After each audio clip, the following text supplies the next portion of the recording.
Hello everyone, welcome to my channel Sajda creation और English calligraphy 30 days के इस series में आज हमारा डे है 3 और आज हम सीखने वाले हैं कैलीग्राफी के कुछ स्ट्रोक के बारे में। तो जैसे आपको याद होगा कि कल हमने सीखा था कुछ गाइडलाइंस के बारे में कि हम कैसे किसी गाइडलाइंस के बीच में किसी भी लेटर यानी किसी भी स्ट्रोक को बनाते हैं। तो उसी तरह से आज हम सीखने वाले हैं कि किस स्ट्रोक को बनाकर, मान लीजिए एक तरह का शेप, किस शेप को बना के किस तरह से शेप बनते हैं जिसमें हमारी पूरी कैलीग्राफी कंप्लीट हो जाती है। तो इसी चैप्टर के बारे में आज हमको पढ़ना है कि कैलीग्राफी के कुछ बेसिक स्ट्रोक होते हैं। वैसे तो हम 10 स्ट्रोक के बारे में पढ़ने वाले हैं, लेकिन आज हम सिर्फ 2 स्ट्रोक के बारे में पढ़ेंगे। यानी हमारे जो भी हमारे कैलीग्राफी के जो लिखने के जो शेप होते हैं उसी शेप के बारे में पढ़ेंगे। अगर इन 10 शेप को अगर हम पूरी तरीक़ा से प्रैक्टिस अगर हम लोग कर लेते हैं तो आने वाले टाइम में हमको कुछ भी बनाना हो, कोई भी लेटर लिखना है, हम बहुत आसानी से इसको लिख लेंगे।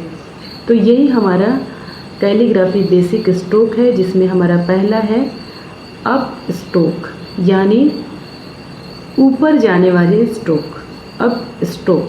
ठीक है, इसमें क्या होता है कि हमारी पेन नीचे से ऊपर की तरफ जाती है।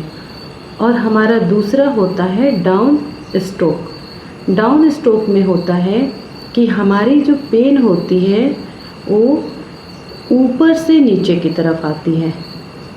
ठीक है, यानी अप स्ट्रोक में क्या होता है, नीचे से ऊपर की तरफ जाता है, और डाउन स्ट्रोक में क्या होता है, ऊपर से नीचे आता है, और अप स्ट्रोक में नीचे से ऊपर जाता है। ठीक है, आप कोई भी निशान बना लीजिए। और एक रूल को आपको याद रखना होगा, या तो हो सकता है कि आप बिगनर हैं तो आप इस चीज़ को भूल जाएं, तो आप कहीं पे लिख के रख लें कि कभी भी हमारा जब अप स्ट्रोक बनता है तो एक इसका रूल है कि हमारी जो पेन की प्रेशर होती है वो बहुत कम होती है, जिसकी वजह से हमारी स्ट्रोक क्या होती है, बहुत पतली बनती है। और ये कैलीग्राफी का रूल भी है कि हम कभी भी जब हम नीचे से ऊपर की तरफ जाते हैं, अपने पेन को नीचे से ऊपर की तरफ लेकर जाते हैं, तो हमारा पेन का प्रेशर बहुत हल्का होता है। और वही डाउन स्ट्रोक में, यानी कभी भी हम कैलीग्राफी करते वक्त जब हम नीचे की तरफ आते हैं, ऊपर से नीचे की तरफ आएंगे, तो हमारा प्रेशर ज़्यादा होगा और इसकी वजह से हमारी स्ट्रोक क्या होती है, मोटी बनती है। तो ये कुछ बेसिक चीज़ें हैं जिसको आपको याद रखना है।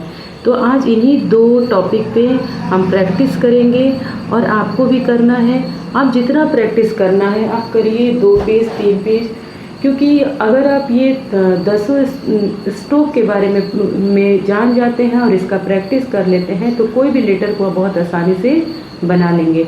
और आप जितना प्रैक्टिस करेंगे उतनी जल्दी आप खुद में इम्प्रूव पाएंगे। और देखिए, कैलीग्राफी वगैरह ये सब ऐसी चीज़ें होती हैं कि आपको ज़्यादा माइंड की ज़रूरत नहीं पड़ती है।